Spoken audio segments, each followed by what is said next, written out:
نحمدہ ونصلی ونسلم علی رسول الکریم اما بعد فاعوذ باللہ من الشیطان الرجیم بسم اللہ الرحمن الرحیم یا ایہا النبی انا ارسلناک شاہدا ومبشرا ونذیرا لتؤمنوا باللہ ورسولہ وتعزروہ وتوقروہ وتسبحوہ بکرۃ واصیلا صدق اللہ مولانا العظیم۔ ارشاد ربانی ہے، میں اللہ کے نام سے شروع کرتا ہوں جو مہربان رحم کرنے والا ہے۔ یا ایھا النبی، اے غیب کی خبریں رکھنے والا، غیب کی خبریں دینے والا، انا ارسلناک شاہدا، ہم نے آپ کو شاہد بنا کے بھیجا، یعنی گواہ یا دوسرے معنی حاضر، مبشراً جنت کی خوشخبری دینے والا، ونذیرا اور دوزخ کے عذاب سے ڈرانے والا۔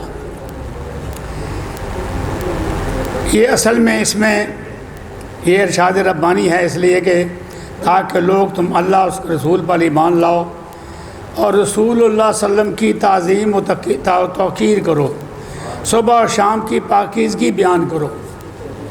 اس کا ترجمہ یہ ہے کہ نبی کریم صلی اللہ علیہ وسلم کی تعظیم اور تکریم کرو اور صبح اور شام اللہ کی تسبیح بیان کرو۔ اس آیت میں تین باتوں کا ذکر ہے۔ اللہ تعالیٰ اس کے رسول پر ایمان لانا، رسول کریم کی تعظیم و توقیر کرنا، اللہ تعالیٰ کے صبح و شام تسبیح پڑھنا یعنی عبادت کرنا۔ اب دوسری آیت پیش کرتا ہوں تعظیم محمد مصطفیٰ صلی اللہ علیہ وسلم پر۔ فرمایا فالذین آمنوا بہ وعزروہ ونصروہ واتبعوا النور الذی انزل معہ اولئک هم المفلحون۔ اور جو رسول کریم پر ایمان لائیں اور اس کی تعظیم کریں اور اس کی مدد کریں اور اسے نور محمد کی اتباع کریں، جو اس پر قرآن مجید نازل ہوا، ایمان لائیں، وہی فلاح پانے والے ہیں۔ یہ اس کا ترجمہ ہے۔ اس آیت میں بھی پہلے ہے اللہ رسول پر ایمان لانا، دوسرا ہے تعظیم محمد مصطفیٰ صلی اللہ علیہ وسلم کرنا، اور تیسرا ہے اتباع کرنا۔ اب صحابہ اکرام نبی کریم صلی اللہ علیہ وسلم کی کیسی تعظیم کرتے تھے؟ ایک روایت ہے جو بیان کرتا ہوں۔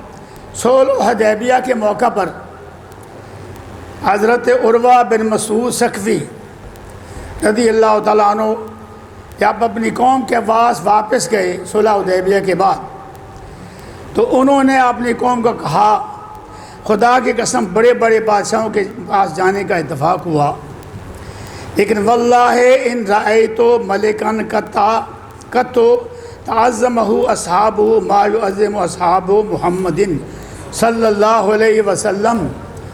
عروہ بن مسعود فرماتے ہیں اللہ کی قسم میں نے ہر کسی کے بادشاہ کو نہیں دیکھا کہ اس کے اصحاب اس کی اتنی تعظیم کرتے ہوں جتنی حضور کی تعظیم کی گئی، جتنی تعظیم اصحاب محمد کرتے ہیں۔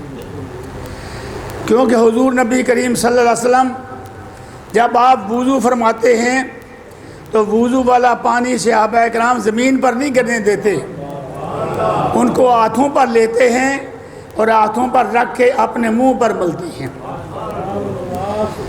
اور اعلیٰ حضرت نے بھی لکھا ہے، فرمایا جن کے تلووں کا دومن ہے آب حیات، اے وہ جانے مسیحا ہمارا نبی۔ قاضی اعجاز رحمۃ اللہ علیہ فرماتے ہیں اب بھی مسلمانوں پر اسی طرح تعظیم محمد مصطفیٰ ضروری ہے۔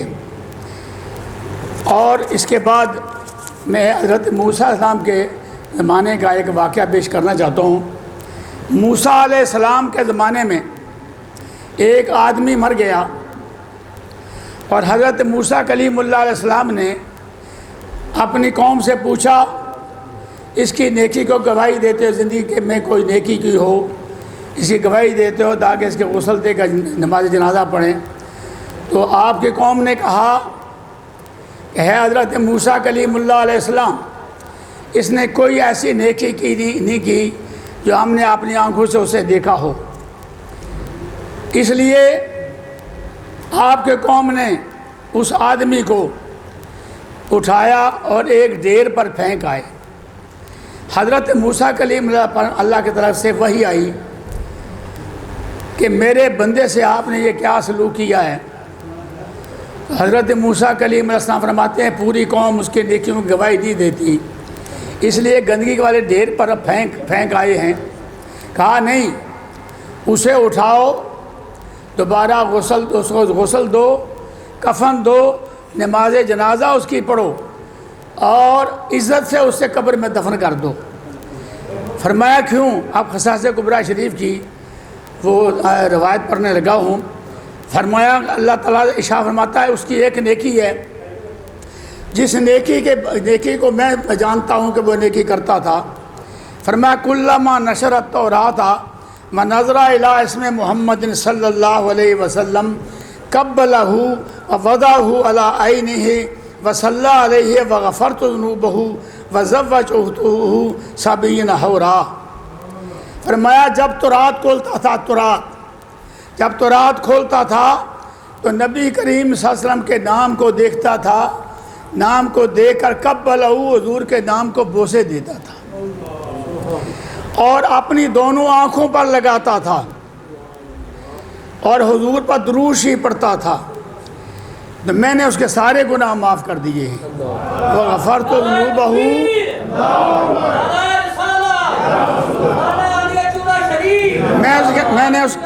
وغفرت ذنوبہ میں نے اس کے سارے گناہ معاف کر دیے ہیں اور 70 حوریں جنت میں اس کا انتظار کرتی ہیں۔ اب مولانا آزاد الرومی کے اشعار پڑھنے کے بعد میں 3 اشعار پڑھتا ہوں اور اپنا بیان ختم کرتا ہوں کہ حضرت عیسیٰ علیہ السلام کے جو امتی ہیں وہ بھی حضور کے وہ تعظیم مصطفیٰ کرتے رہے، تعظیم نام محمد مصطفیٰ بھی کرتے رہے۔ 3 اشعار ہیں۔ فرمایا بود در انجیل نام مصطفیٰ آثر پیغمبراں بار صفا۔ انجیل میں جو عیسائی تھے وہ حضرت نبی کریم صلی اللہ علیہ وسلم کا جب نام دیکھتے تھے تو وہ جو حضور ایسے پیغمبروں کے سردار اور بحر صفا صاف سمندر۔ فرمایا طائفہ نصرانیاں بحر ثواب چون رسی دندے بداں نام و خطاب۔ فرمایا عیسائیوں کے ایک جماعت حضور کا نام مبارک جب اٹھاتے تھے تو حضور کے نام مبارک کو بوسے دیتے تھے اور جو حضور کا خطاب تھا اس کو وہ بوسے دیتے تھے۔ کہتے ہیں بوسا دا دندے بداں نام شریف رو نہا دندے بداں وصف لطیف۔ حضور کا نام مبارک جب دیکھتے تھے حضور کے نام کو بوسے دیتے تھے، حضور کے نام کو بوسے دیتے تھے اور اس پاک تعریف کی تعظیم کرتے تھے۔ ایک چھوٹا سا واقعہ جو لندن میں ہوا۔ لندن میں ایک محفل تھی، ایک عالم نے مجھے بتایا لندن میں ایک محفل تھی۔ اس محفل میں جب وہ محفل ختم ہوئی، مغرب کا وقت ہوا، مؤذن نے اذان دی اور اس میں مسلمان بھی تھے، غیر مسلم بھی تھے، عیسائی بھی تھے۔ مؤذن نے اذان دی، جب مؤذن نے پڑھا اشہد ان محمد الرسول اللہ صلی اللہ علیہ وسلم، تو جو محبت والے تھے انہوں نے انگوٹھے چومے، انہوں نے حضور کا نام چوما۔ آخری بات ہے، انگوٹھے چومے، آنکھوں کو لگائے۔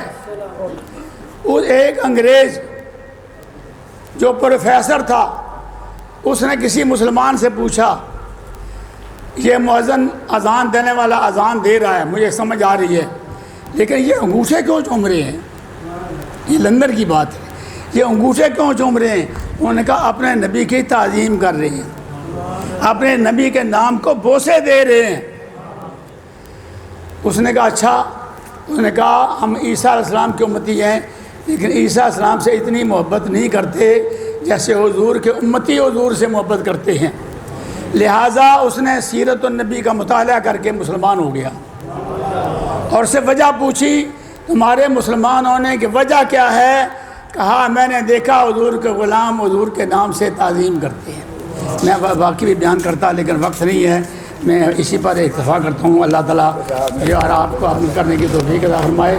وما علینا الا البلاغ المبین۔